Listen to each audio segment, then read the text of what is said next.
¿Cuándo es la feria de Londres? 11 y 12. Ah, perfecto. 11, 12, 13.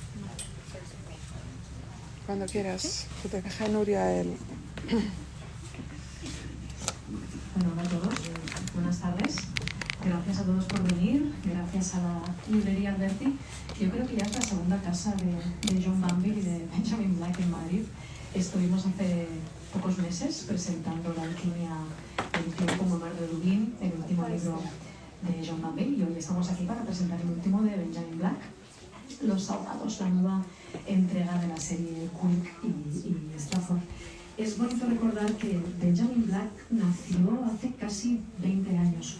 Publicó la primera entrega de esta serie en 2006. Hacía poco que había ganado el premio Booker por una de sus novelas más emblemáticas, El mar, y desde entonces hasta hoy, casi 20 años compaginando estas dos facetas con un objetivo que ha dicho varias veces, algo público, digamos, que pretende convertir la novela policíaca en arte. Y libro a libro avanza claramente hacia ese objetivo.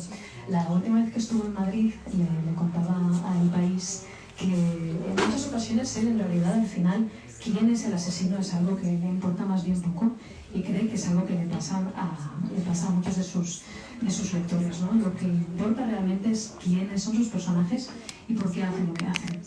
Sus novelas, las novelas de Black pasan muchísimas cosas, no es que no pase nada, pasa mucha cosa, pero pasa a un nivel muy profundo.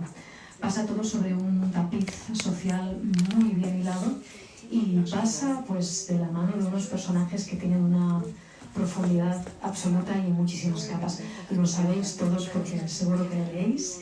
Y nada, esta conversación va a ser un lujo, la verdad, porque contamos con Nuria Barrios para acompañarle. Nuria es escritora, traductora, nada menos entre otros autores de Benjamin Black y John Banville. De modo que os dejo con ellos y al final, pues como siempre, el autor firmará ejemplares de la novela. Muchas gracias.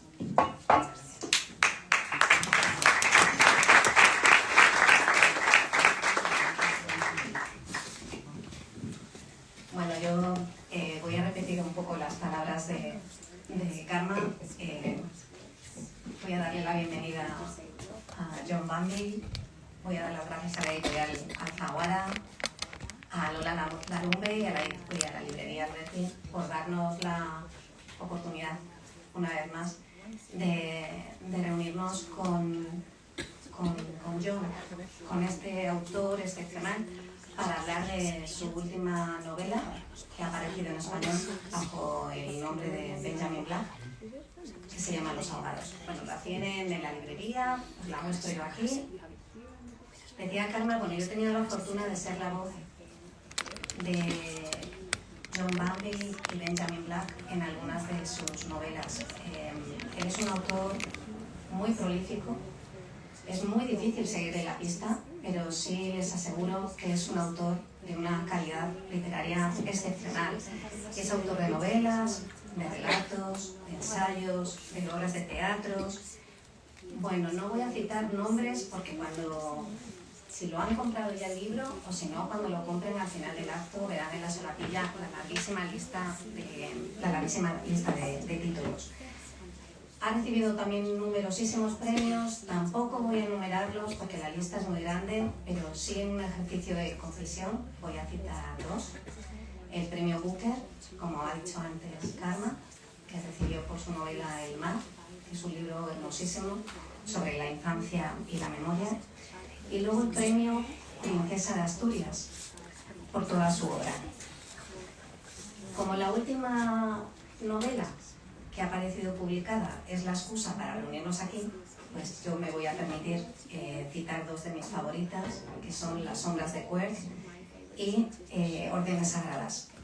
Porque para mí en esas dos novelas, Banville y Black se alían en estado de gracia. Voy a empezar de una forma un poco extraña. Voy a leer el brevísimo discurso que dio él cuando le concedieron el premio Princesa de Asturias en 2014, hace 11 años, en Oviedo, en el Teatro Clara Campoamor. Y lo voy a hacer porque en ese discurso, que verán que es breve, hay dos de las claves de su obra. Por una parte, la importancia esencial del lenguaje y, en segundo lugar, la ambigüedad como esencia del lenguaje. Dice el discurso: la invención más trascendental de la humanidad es la frase. Han existido grandes civilizaciones ignorantes del concepto de la rueda, pero poseían la frase, pues sin ella no habrían sido ni grandes ni civilizadas. Con frases pensamos, especulamos, calculamos, imaginamos. Con frases declaramos nuestro amor, declaramos la guerra, prestamos juramento. Con frases afirmamos nuestro ser. Nuestras leyes están escritas con frases. No es desatinado afirmar que con frases está escrito nuestro mundo. Otros defenderán tesis distintas. El científico dirá que nuestro supremo logro como especie es la invención de las matemáticas. Y ciertamente el lenguaje de las matemáticas posee una sublime belleza. En su rigor radica su aliento. No obstante, el máximo aliento de la frase, y por ende del lenguaje, radica precisa y gloriosamente en su carencia de rigor. Por sencilla, directa y clara que sea una frase, siempre se revelará ambigua, y la ambigüedad es la esencia de la vida. Voy a empezar a preguntarle, y antes quiero darle las gracias a Aitana, que nos está haciendo de intérprete hoy. Bueno, John, en el discurso que diste en Oviedo, destacabas la importancia de la invención de la frase para la humanidad y luego el cultivo de la ambigüedad como su esencia.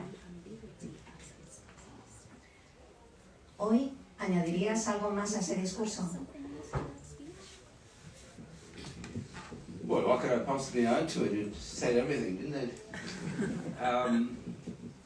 I still believe that ambiguity is the essence of life. Well, I can't speak for we. I certainly don't know what I'm doing most of the time, and I'm glad of it. I would hate to be certain. Villains and tyrants are always certain of what they do. The rest of us, living our smaller lives, are uncertain, and that's a good state to be in, I think.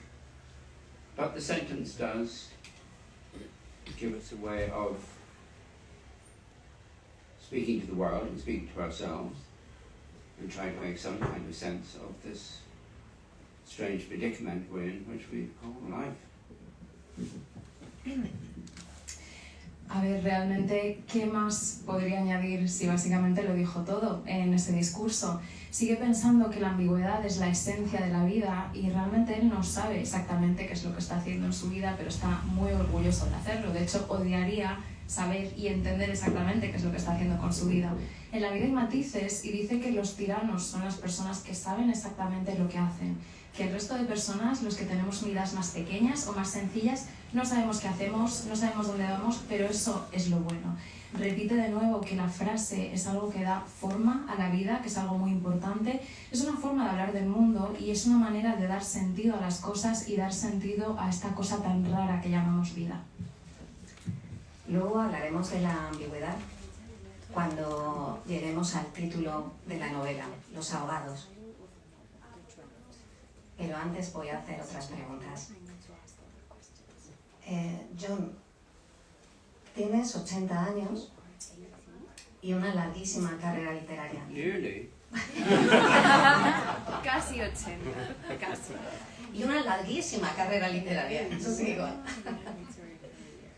¿Pensaste alguna vez, cuando publicaste tu primer libro, Long Lankin, esa recolección de relatos, pensaste que tu carrera iba a ser tan larga? Oh no, I didn't expect to live this long. I'm still amazed that I'm still here. When I finished my book, Singularities, the last two words are full stop, and I thought that that would be a good place to stop. But I'm still here, and I haven't gone gaga yet. My brain is still working, and I have to find new works to make, So I've decided to write my autobiography, but it's all lies. It's lies from start to finish, and I'm having great fun with that. Desde luego que no esperaba en absoluto vivir tanto. De hecho, es que le sorprende que a día de hoy todavía esté aquí y siga vivo. Cuando terminó el libro de las singularidades, las dos últimas palabras eran punto final. Y él realmente pensaba que punto final, o sea, era un buen momento donde dejarlo y no seguir escribiendo. Lo que pasa es que sigue aquí, no está chiflado aparentemente, el cerebro le sigue funcionando y claro, tiene que buscar nuevos trabajos que hacer y está trabajando en una nueva autobiografía, la cual es mentira desde el principio hasta el final y se lo está pasando súper bien escribiéndola. It might be amusing to say a little bit more about it. I had an idea to write a book called The Last Man. I suppose this was after COVID, and I had the notion that I, as the narrator of the book, everybody else is dead. I'm the last man on earth. But then I also wanted to write my fake autobiography, so I decided to combine the two. So in my autobiography, I'm the last man alive. But then I discovered that there's a last woman, and the last woman is aware that I'm alive, so we set out to kill each other, so that the whole horrible circus won't start again. And I told a friend of mine this plot, this plan, and she said, "Oh, that's awful, that's really dreadful.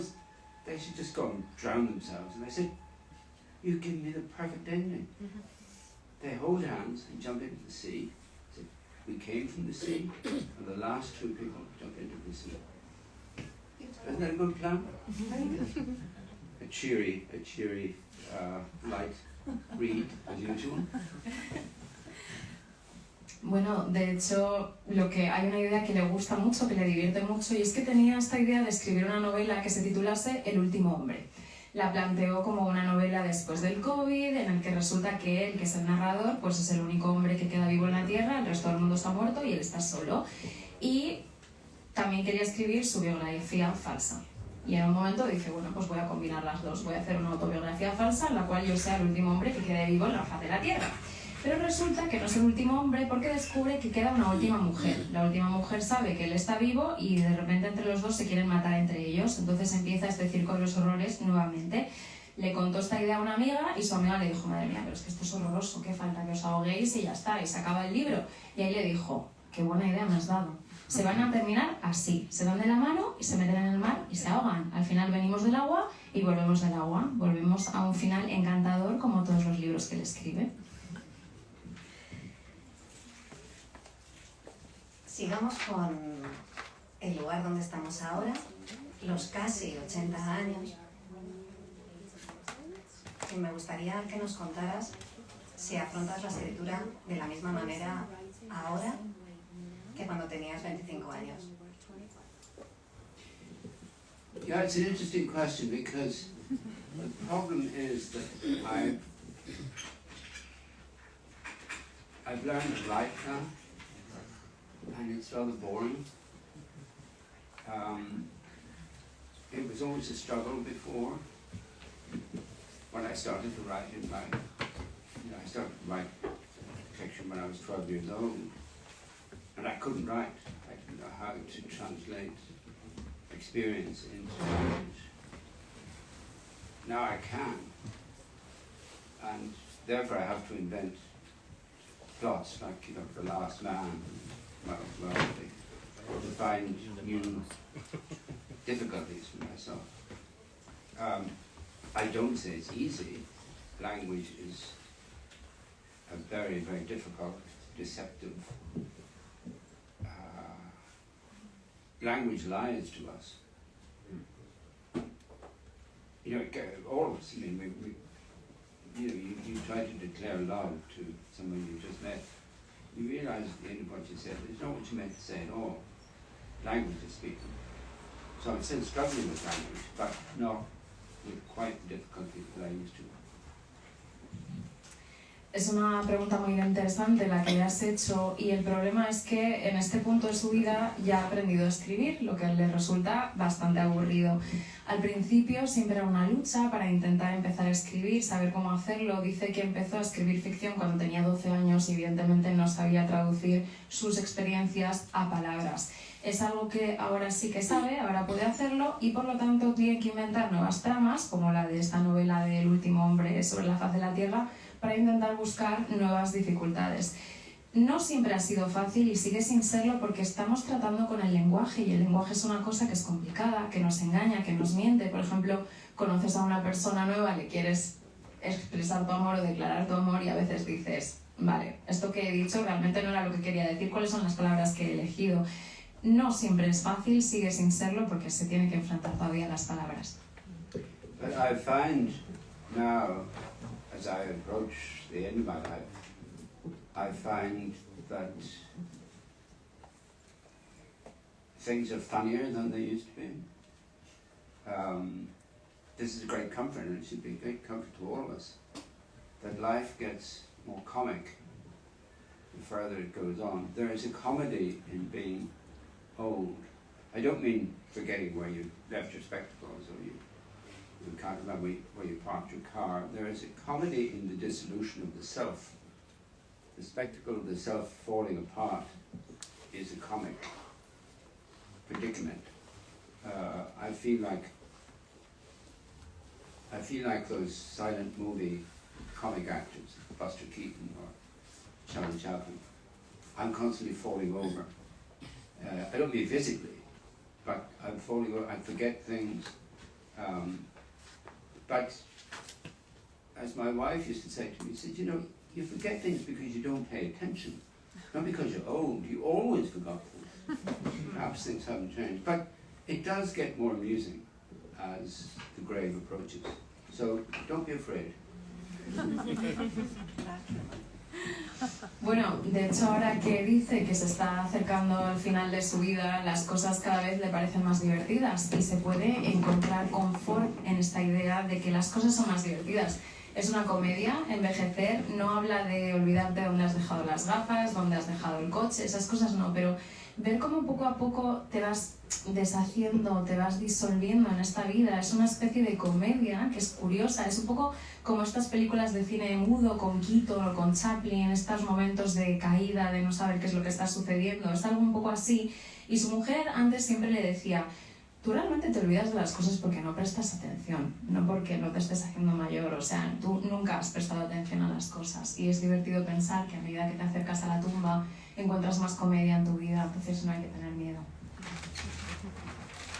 ¿Nos entiendes? Porque... El micro. ¿Nos entiendes? Porque John Banville ha venido muchas veces a España. Ha pasado aquí estancias, estuvo hace relativamente poco en el Prado, en un ciclo que se llama Escribir el Prado. España ha entrado dentro de sus novelas. I first came to Spain probably before most of your parents were born. I guess I was here in the mid-1960s. Spain was a very different country then. Ireland was a very different country as well, and the world was different. But I can't express to you what experience it was to come from the damp north to sunlit south. Spain was, you still had a dictator as we had, you still had the church, it was a police state, but my goodness, you had wine, and you had food, and people held hands in public. People kissed in public. This was I was astonished by this. And I fell in love with the South. Now, I couldn't live in the South because I couldn't work here. I couldn't work in this light. I would spend my days just gazing at it. So, Bueno, de hecho, la primera vez que vino a España dice que fue antes incluso de que muchos de vuestros padres seguramente hubiesen nacido, fue en los años 60. España era un país totalmente distinto, Irlanda también lo era en esa época, el mundo en general era algo totalmente diferente. Y no puede expresar con palabras lo que fue para él venir a este sitio, desde el norte húmedo a el sur soleado, y encontrarse lo que se encontró. Es verdad que en España había un dictador, en Irlanda también lo había, la Iglesia tenía un poder súper importante, tenía mucho peso, era un estado policial, pero había vino, había comida, había sol. La gente se daba la mano en la calle, se daban besos en la calle, en público, que eso es algo que para él fue una revelación. Se enamoró de este sur, pero sí que dice que no podría vivir aquí, no podría trabajar con esta luz, porque básicamente estaría todo el día embobado mirando hacia arriba y admirando lo que tiene alrededor. But before we began, Nuria said to me that I really should have a Spanish passport. And I think I should have an honorary Spanish passport. Next time I see the king, I'll say to him, Your Highness, could I have a passport? Bueno, de hecho, antes de empezar, Nuria le propuso que se sacase el pasaporte español, y la verdad es que sería una buena idea tener el pasaporte español honorario. Así que la próxima vez que tenga un encuentro con el rey le dirá: Su Alteza, ¿me da un pasaporte español?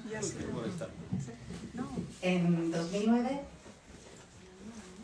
publicaste tu primera novela como Benjamin Black, y desde entonces marcaste muy bien la diferencia entre Benjamin Black y John Banville. Comentabas, por ejemplo, que si Banville escribía unas 200 palabras al día, Black podía escribir hasta 2000 palabras al día. Si los maestros de Banville eran Joyce o Beckett o Henry James, el maestro de Black era Simenon. Bueno, algo sucedió recientemente, porque en 2020 decidiste que todas tus novelas, tanto las novelas negras como las novelas literarias, digamos, aparecerían bajo tu nombre de John Banville, sin el alias de Benjamin Black. ¿Por qué? ¿Qué sucedió? Tengo que decir que solo en España aparecen las novelas negras como Benjamin Black. Yes, Benjamin Black lives in Spain.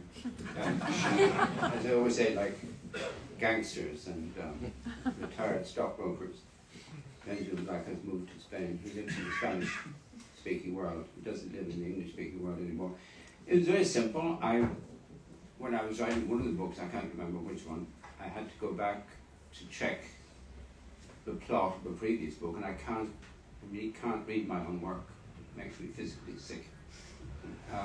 So I decided to listen to the book on an audiobook. And since I'm an insomniac, I was listening to it in 4 o'clock in the morning. And it was read by Timothy Dalton, who was a James Bond actor at one stage. And he reads it beautifully. And he reads the book, he's Welsh, he reads it with a Welsh accent, doesn't try to put on an Irish accent. And this voice speaking to me in the darkness. And so I was able to look at my book to take an objective view of the book. And I thought, this is really not so bad. It's not as bad as I thought it was. So why keep writing with this ridiculous pseudonym? So I decided to kill off Benjamin Black, and I did. But then my Spanish publisher said to me, "Oh, please don't. He's much more famous down here than John Banville." So I said, "All right, that's fine." Bueno, vamos a... And it's ironic because when I wrote my first book, first Benjamin Black book, my Italian publisher took me to a very good restaurant in Milan, gave me lots and lots of wine to drink, and said, "John, please, you can't change your name because we've worked so hard to make your name known in Italy as John Banville. If you take another name, we'll be ruined." So it was the opposite Does that make sense? Yes. Everything is like Benjamin Black vive en España. Es como un gángster retirado que está aquí pasando el resto de su vida y se ha quedado aquí. Entonces Benjamin Black solamente vive en los países hispanoparlantes. Esto viene de un momento en el cual tenía que volver a leer la trama de uno de sus libros para acordarse de una cosa, pero no le gusta leer su propio trabajo. Es algo que le pone sumamente enfermo y odia hacerlo. Entonces en ese momento dijo, bueno, pues me escucho un audiolibro. Además, como tiene insomnio, estaba hasta las 4 de la mañana escuchando sus audiolibros a ver qué era lo que había escrito.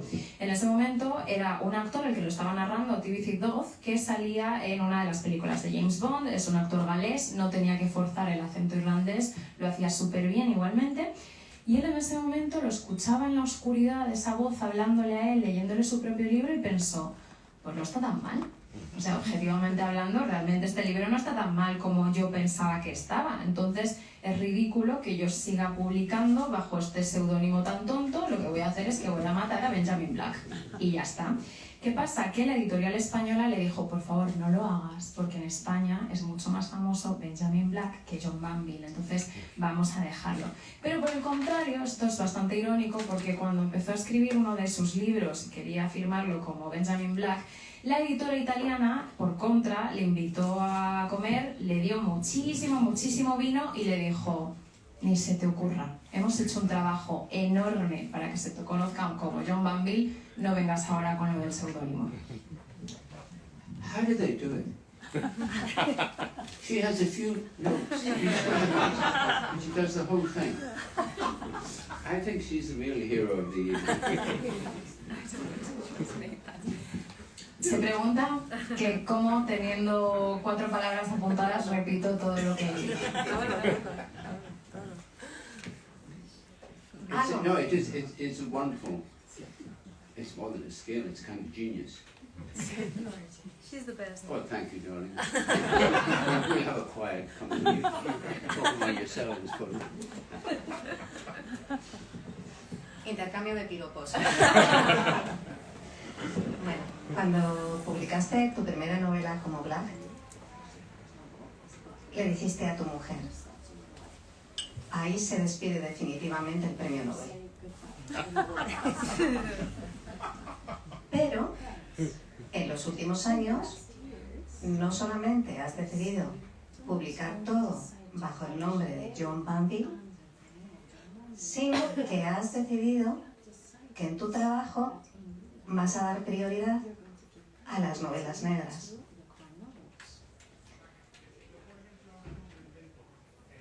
Has decidido renunciar a la perfección que era tu objetivo anterior, según declarabas, por el entretenimiento.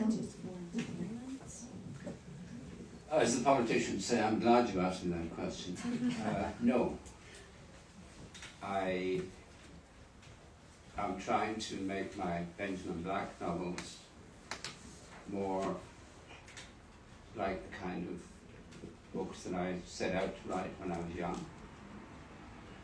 A friend of mine, I was doing an occasion like this, and she said, oh, you're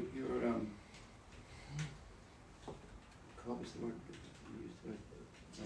Yeah, thank you, my dear. What would I do with that? She said, you're trying to gentrify the crime novel. And I said, yes, that's exactly what I'm doing. I don't see why the crime novel, and I don't like the genre at all, I don't see why books with crimes and sentences shouldn't be works of art. So I'm merging. Benjamin Black and John Banville are getting closer and closer together. And I do foresee in 50 years' time that the famous novelist, Benjamin Black, and then there'll be this forgotten person who wrote novels called John Banville. That would be a comic ending to it. Como muchos políticos dicen, estoy muy contento de que me hayas hecho esta pregunta. Y es que dice que él, como Benjamin Black, lo que está intentando hacer es escribir libros que a él le hubiese gustado leer cuando era joven, libros que entretuviesen. Una vez hablando con una amiga, esta amiga le dijo, tú lo que estás haciendo es gentrificar la novela negra. Y a él lo que no le gusta es el concepto de género en los libros. A él le gusta que los libros sean todos considerados obras de arte, que entretengan, que tengan ese propósito. Por lo tanto, está fusionando a los dos personajes o los dos escritores y dice que sería gracioso que en 50 años se recordase al gran novelista Benjamin Black y que se haya olvidado a John Banville. Eso sí que sería una comedia. There are moments when Benjamin Black says to me, when I'm writing with John Banville, says, why can't you just say what you mean? And I would say, but I don't know what I mean. You may know what you mean, but I don't. And that's why I write in the way I do. Elaborate sentences, sentences that crawl down a whole page. That's my way of trying to find out what I mean. With Benjamin Black, crass, dark brother that he is, he knows what he means, but I don't. Make sense? Yes.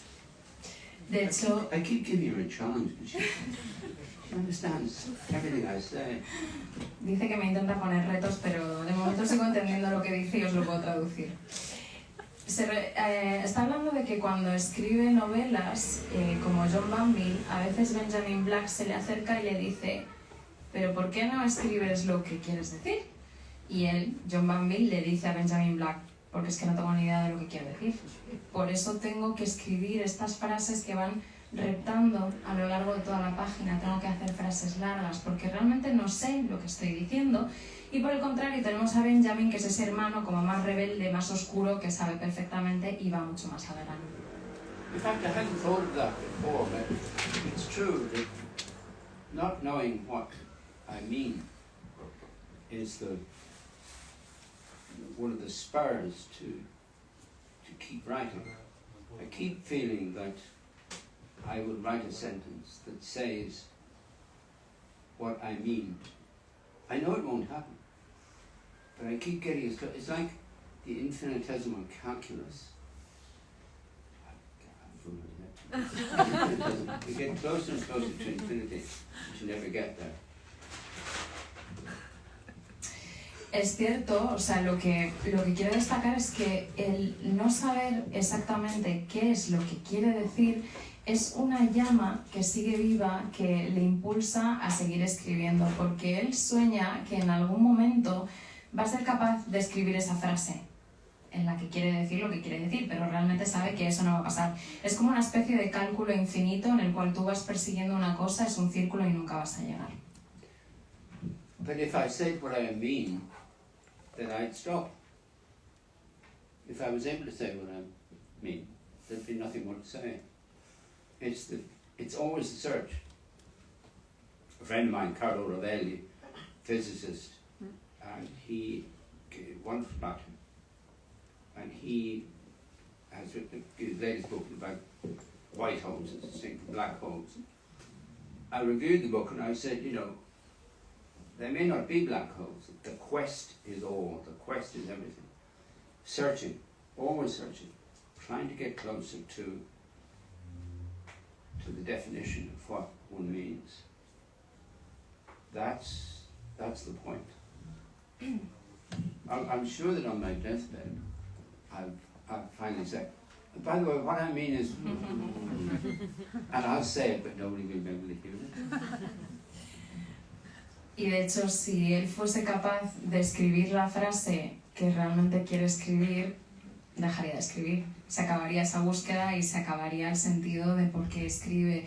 Un amigo suyo, Carlo Robert, es físico y ha escrito un libro que se llama Agujeros Blancos, que no agujeros negros. Y él le dice a su amigo, no son agujeros negros. Lo importante aquí realmente es la búsqueda, la investigación, el acercarse a la definición exacta de las cosas. Él piensa que tal vez en su lecho de muerte de repente diga, lo que quería decir era, y se morirá y nadie le habrá escuchado. But probably the meaning of everything will be something like, never eat lobster. A ver, tal vez esa frase sobre el significado sea, nunca comas langosta. But there is a serious point to this, that the notion that there is a meaning. Human beings, since we learned to think and speak, we've sought, the meaning of things. The glory of life, the glory of the world, is that there is no meaning. That's the whole point. It's happening. We drift through life. We think we're doing things. We think we're directing our lives. We think we're, I know that. I don't know what I'm doing, and that's the glory of it. Pero hablando en serio, la noción de que hay un significado es algo que siempre ha movido al ser humano desde que nacemos y empezamos a pensar. Siempre estamos buscando el significado de las cosas, pero lo glorioso de la vida, la gloria de todas las cosas, es entender que en la vida no hay significados, que vamos a la deriva, que estamos flotando por ahí, que pensamos que estamos dirigiendo las cosas, pero realmente no hay ningún tipo de significado y eso es lo glorioso. So that would be, I'm on my deathbed, and all my family, my loved ones are gathered around me, and I say, the meaning is that there is no meaning. Así que en su lecho de muerte, cuando tenga toda su familia, todos sus amigos, gente que quiere alrededor de él, lo que va a decir es, el significado de la vida es que no hay vida, y se morirá. And they all say, oh yes, No hay right. significado. Que no hay significado. No hay significado. No hay vida. Me he liado, que no hay significado, perdón. Ya no sé yo lo que digo. Mustn't be wrong. No.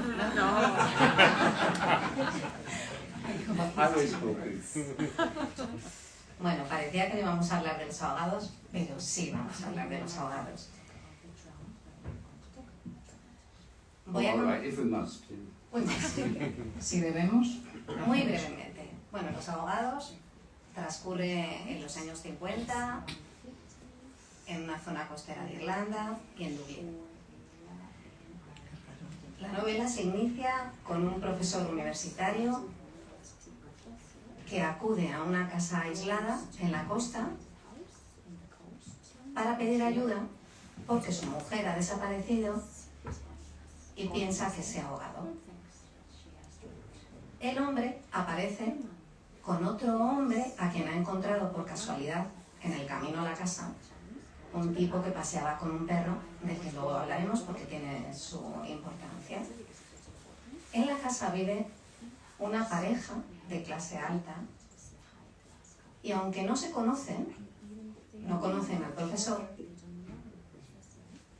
el tipo que sirve de testigo, este personaje al que han encontrado, parece sentir que hay una antipatía familiar entre la pareja y el profesor. Y además le extraña la actitud del profesor porque lejos de estar desesperado, tiene una conducta muy relajada, incluso risueña, y además habla siempre de su mujer, no en presente, sino en pasado. Bueno, en la novela van a aparecer, por supuesto, el protagonista de la serie de novelas negras, que es el forense Quirk. Va a aparecer el inspector de policía, que es Strafford. Va a aparecer la hija de Quirk. Van a aparecer personajes que estaban en otras novelas de la serie. Y de alguna forma, cuando nos vamos encontrando a todos estos personajes que ya estaban en las novelas anteriores, sentimos como que las novelas, toda la serie, va tejiendo una red, una telaraña, que convierte todo el conjunto de novelas en una sola obra. Esa es la sensación que se tiene al leerlas. Pero me gustaría preguntarle a John si realmente esa es la intención. El unir los personajes de una novela a otra para dar una característica de unidad a toda la serie. But that's good. I hadn't thought of that. But probably that's what I'm doing. I have this little cast of characters. It's like a troupe of travelling actors. And I get them to play various parts.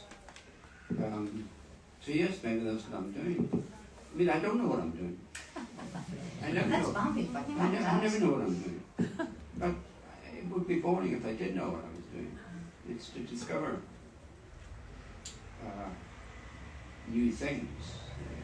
That's the point of writing a book. I can't imagine writing a book that I would know where it was going and what it was going to do and what it was meant to convey and what it was meant to say. That would all be boring. I never know where I'm going. As I've said many times, one of the books I was 2 pages from the end and I didn't know who the killer was. I didn't care either. Never matters who the killer is. What matters is what happens along the way. This book, I'm glad you told me the opening, because I must tell you that I came here some years ago when I published one of these books, and I realized that I'd written it about 2, maybe 3 years earlier, and I was doing my first interview of the day and I realized I couldn't remember anything about it.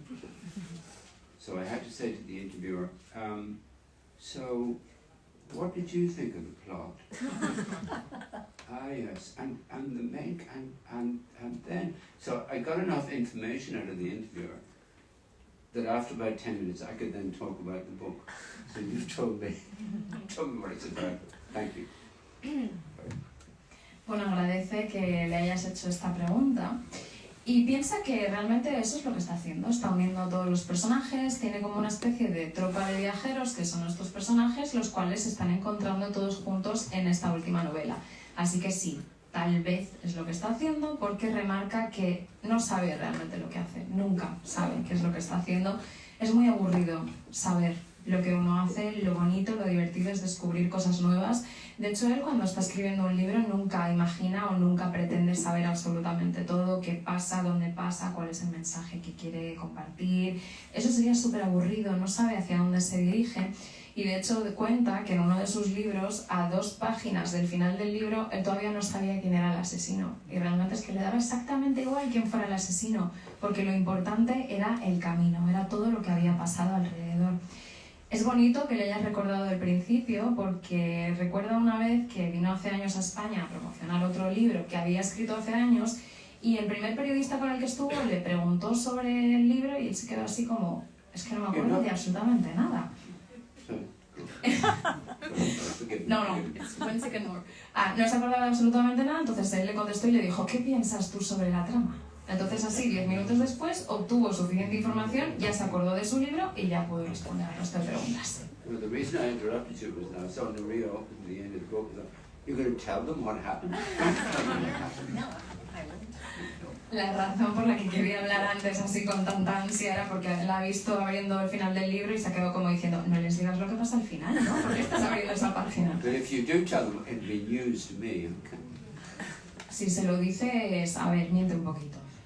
No voy a leer el final del libro, pero sí, ya que he citado los personajes, para mí uno de los personajes fundamentales de las novelas de Black, digamos, que no es Bambi, bueno, del autor, es el paisaje. Tiene un lirismo bellísimo para describir tanto el paisaje como los ambientes, a veces con 3 líneas. Y voy a leer un ejemplo. Quirk encendió una lámpara de pie y la estancia adquirió un aspecto melancólico. ¿Cómo se agolpa el pasado en la luz de una lámpara en los atardeceres otoñales?, pensó.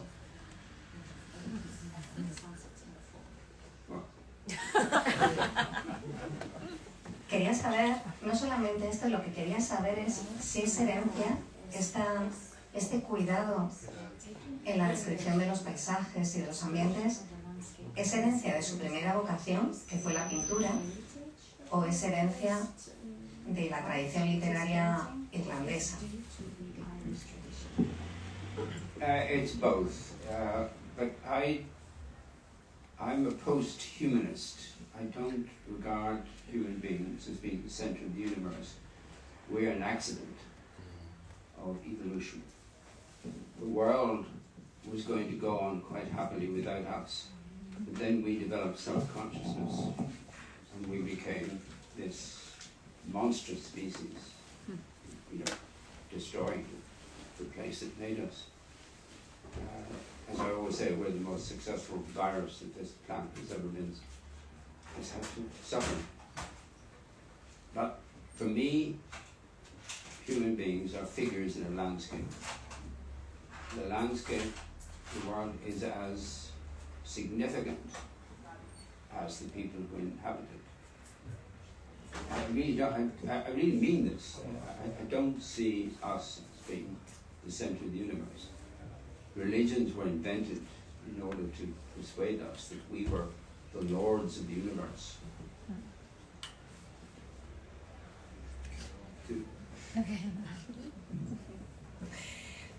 Es una mezcla de ambos. Él se considera posthumanista y no ve a las personas o al ser humano como el centro del universo. De hecho, somos un accidente que le sucedió al universo, que podía seguir muy felizmente sin nosotros en su historia, y de repente llegamos nosotros con nuestra autoconciencia y nos convertimos en una especie monstruosa que se ha dedicado a destruir el planeta que habitamos. Somos el virus más exitoso y más poderoso que ha pisado este planeta. Para él, las personas son unas figuras tan importantes como lo es el paisaje. No lo dice por decir, sino que él cree realmente que nosotros no somos el centro de absolutamente nada. Y la religión, por ejemplo, dice que se inventó para enseñarle a la gente y convencer a la gente de que nosotros somos como los dueños del universo. When I was a little boy and undergoing religious brainwashing, we had the catechism of the Catholic Church, and there was a series of questions and answers. Who made the world? God made the world. Why did God make the world? For our use and benefit. And even as a 7-year-old, I thought, not sure about that. De hecho, cuando era niño, pues les efectuaban un lavado de cerebro religioso. Estaba el tema del catecismo y de la iglesia, y entonces siempre le enseñaban, ¿quién creó el mundo? Dios. ¿Para qué creó el mundo Dios? Pues para que nosotros lo usásemos y lo disfrutáramos. E incluso teniendo 7 años pensaba, esto no me cuadra. And I always have this wonderful notion that when we're gone, when we finally destroy ourselves, or when the big virus gets rid of us all, I always think of trees. Trees are looking away from us. You know, and then when we're gone, trees will say, oh, look, they've gone. Now we can be ourselves. Y hay una historia en la que le gusta pensar que es cuando desaparezcamos, cuando nos extingamos y nos destruyamos a nosotros mismos con un gran virus o lo que sea, los árboles que ahora mismo miran hacia otro lado y no nos prestan atención, de repente mirarán abajo y dirán, madre mía, por fin se han ido. Tengo muchas preguntas. No va a dar tiempo a hacerlas porque cualquier pregunta que le haga, su respuesta es interesantísima. Quería haber hablado, así que solamente voy a mencionar, para cuando lean el libro, quería haber hablado del título, muy ambiguo, se llama Los ahogados, solo hay una persona ahogada. Quería hablar de la importancia del amor en su obra. Quería hablar del peso del pasado. La novela transcurre en los años de la infancia de John. Un pasado que en esta novela está cargado de sombras. Y sí quería hablar, eso sí que le voy a preguntar, del otro gran tema de la novela, que es la pederastia.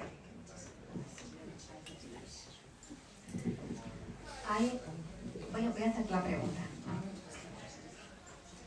El personaje del que os hablaba antes, el personaje que acompaña al profesor al principio, a la casa para pedir ayuda, este personaje es un hombre que ha sido condenado por pederastia, era profesor, ha cumplido una pena de cárcel, ha salido y se ha ido a vivir en este punto aislado, vive en una caravana con su perro.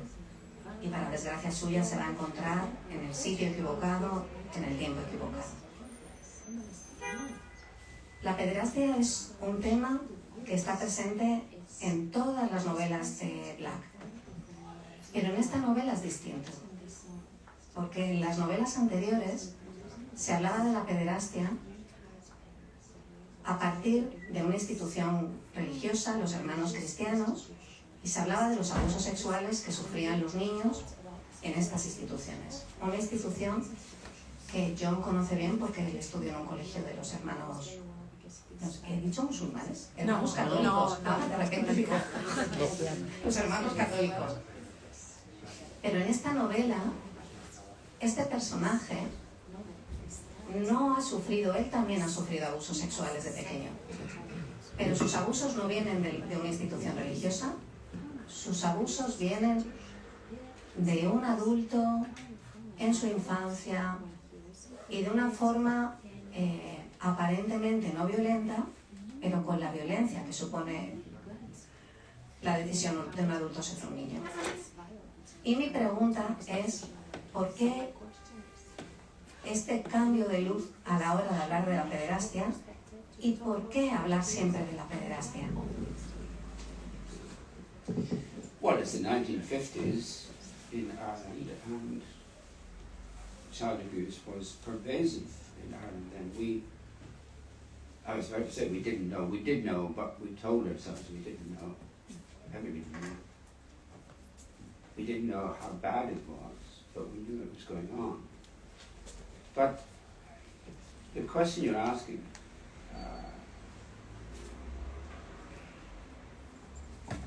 I have nothing but sympathy for people who are addicted to anything, to alcohol, to tobacco, to children. And an addict is a pitiable human being. And this man in his book, he just regards children as the most beautiful things in the world. And I have great sympathy for him. And he knows he's done wrong, but had he been living in ancient Greece, he'd done nothing wrong. Times change, sins change.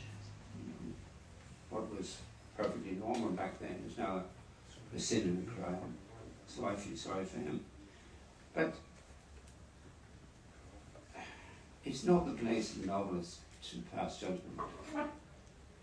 We simply say, look, this is how it is, this is how it was. We don't make, we're not judges. And I'm certainly not. Is that an answer? I'm sorry. It's I think so. Try it out and see how it goes. Ok. Esta novela se desarrolla en los años 50 en Irlanda y el abuso a menores era algo que estaba a la orden del día, sucedía siempre, era algo horrible que todo el mundo sabía que pasaba, pero decían que no sabían. O sea, era como sé, pero no lo sé. Tal vez no sabían cuán horrible era, pero sí que había algo que estaba sucediendo. Habla de que hay gente adicta y siempre la ha habido, gente adicta al alcohol, adicta al tabaco, adicta a los niños. Y un adicto es una persona que debería despertar pena al ser humano porque hay algo que está mal en ellos. Esta persona, este personaje del que hablas, ve a los niños como cosas o seres bellos del mundo y él de cierta forma siente cierta simpatía hacia él porque hace las cosas mal, sabe que las está haciendo mal, pero vuelve al tema de que, por ejemplo, en la Grecia antigua, esta persona, este personaje, si hubiese vivido en ese momento, no lo hubiesen catalogado como que está haciendo las cosas mal. Los tiempos cambian, los pecados cambian y siente cierta pena por él y por lo que hace. Pero la novela no es un lugar para juzgar, es solamente para decir esto sucedía o esto sucede. Los escritores no son jueces y él dice que incluso menos. You know, one of the most beautiful novels in the English language is Lolita. And Humbert discovers at the end of the book that his real crime was to steal Lolita's childhood from her, to steal her innocence. This is the great theme of Henry James. Henry James is constantly talking about that the worst thing you can do is to take a person's innocence and his liberty away from them. But there's also the person who does the taking. They have they're tragic figures as well. Bueno, de hecho, una de las novelas más bellas de la literatura anglosajona es Lolita. Y al final nos damos cuenta de que este personaje, Humbert, al final lo que dice es que se da cuenta de que lo que ha hecho ha sido robarle la infancia o robarle la inocencia a Lolita. Es un tema que está siempre constante en las novelas de Henry James, que habla que lo peor que un ser humano puede hacer es robarle la inocencia o la libertad a una persona. Pero por otro lado tenemos a esta persona que roba esa inocencia y también es un personaje trágico. Esta sí que va a ser la última, pero vamos a acabar, como acaba la novela, en un punto positivo. La novela acaba con amor. Empieza con la muerte, acaba con amor. Y le quiero preguntar si él cree que es posible la redención por el amor. Esa sí que es la última pregunta. Oh, redemption.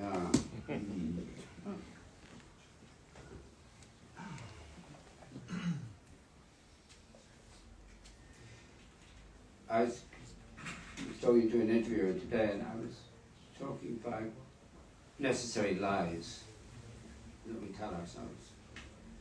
In order to live, we have to have these, what the great American poet Wallace Stevens called supreme fictions. Religion used to try to do it. Religion used to try to fool us into thinking that we're good and that we want to treasure each other and that we want to save each other. This is not the case. But in order to live, in order not to destroy each other, in order not to tear each other apart, we have to pretend that we are better than we are. This is the first necessity of life, being alive in the world.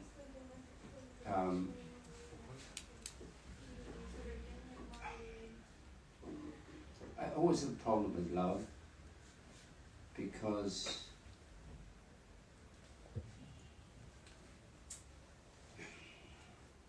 if you say that bit, well, I would think. Okay.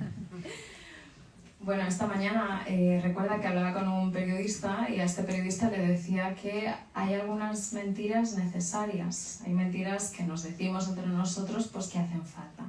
El poeta Wallace Stevens hablaba de estas ficciones supremas que son una serie de cositas pues, que tal vez tenemos que decir de vez en cuando si queremos mantenernos entre nosotros, mantener las relaciones, mantener las amistades, para vivir, para no destruirnos, para no destrozarnos entre nosotros.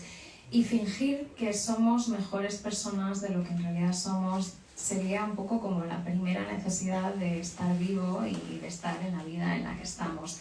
Pero siempre tiene algún tipo de problema a la hora de pensar en el amor. I mean, we're certainly at our most tender, at our most vulnerable when we fall in love. And I love that notion of falling in love. It's literally a sense of falling out of oneself into the self of another. That's a glorious thing, but it is a fiction, a supreme fiction. Somos mucho más vulnerables cuando nos enamoramos y le gusta mucho el concepto de enamorarse en inglés, que es fall in love. Fall es caerse. Es un poco ese concepto de que tú te caes de ti mismo hacia la persona de la que te estás enamorando, pero al final eso es una ficción suprema.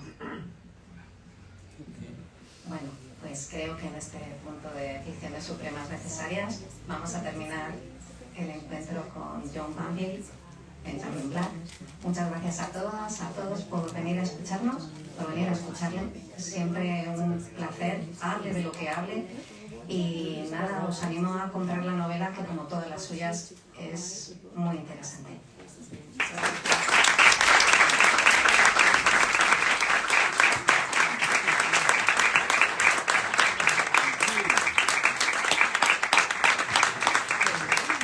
How lucky I am.